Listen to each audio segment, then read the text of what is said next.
தமிழகத்தில் கோடை விடுமுறைக்கு பிறகு பள்ளிகள் இன்று வழக்கம் போல செயல்பட தொடங்கின. ஒரு மாத கால விடுமுறைக்கு பிறகு பள்ளிகள் இன்று திறக்கப்பட்டன.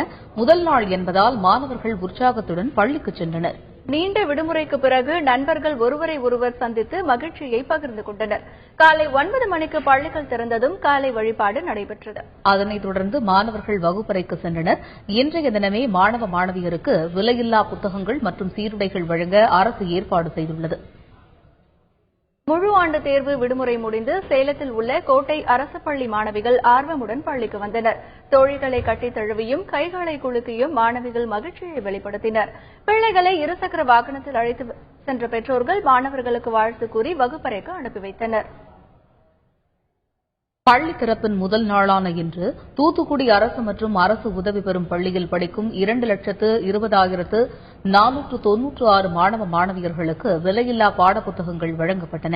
மாவட்டம் முழுவதும் 1,10,697 மாணவர்களுக்கு அரசின் விலையில்லா சீருடைகள் விநியோகம் செய்யப்பட்டன. திறந்தவுடனே எங்களுக்கு தமிழக அரசு விலையில்லா பேக்கு, நோட்டு, புத்தகம் எல்லாத்தையும் நன்றி, சீருடைகள் எல்லாத்தையும் நன்றி. எங்களை மகிழ்வித்ததற்காக தமிழக அரசுக்கு நன்றி. ஈரோடு SKC அரசு நடுநிலைப் பள்ளியில் புதிதாக சேர்ந்த மாணவ மாணவிகளுக்கு ஆரத்தி எடுத்து ஆசிரியர்கள் வரவேற்பு அளித்தனர். மாணவர்களுக்கு உற்சாகம் அளிக்கும் வகையில் முதல் நாளான இன்று மங்களகரமாக தொடங்கவும் இந்த வரவேற்பு அளிக்கப்பட்டதாக ஆசிரியர்கள் தெரிவித்துள்ளனர். இது தொடர்பாக கருத்து தெரிவித்த மாணவர்கள் ஆசிரியர்களின் செயல்பாடுகள் தங்களுக்கு நம்பிக்கை ஏற்படுத்தியிருப்பதாக கூறியுள்ளனர்.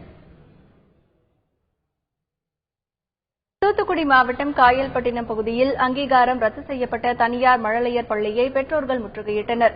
திடீரென அங்கீகாரம் ரத்து செய்யப்பட்டால் தங்களது குழந்தைகளின் கல்வி பாதிக்கப்படும் என அவர்கள் குற்றம் சாட்டினர். தகவல் அறிந்து வந்த வட்டாட்சியர் மற்றும் காவல்துறையினர் சமரச பேச்சுவார்த்தை நடத்தியதைத் தொடர்ந்து பெற்றோர்கள் கலைந்து சென்றனர்.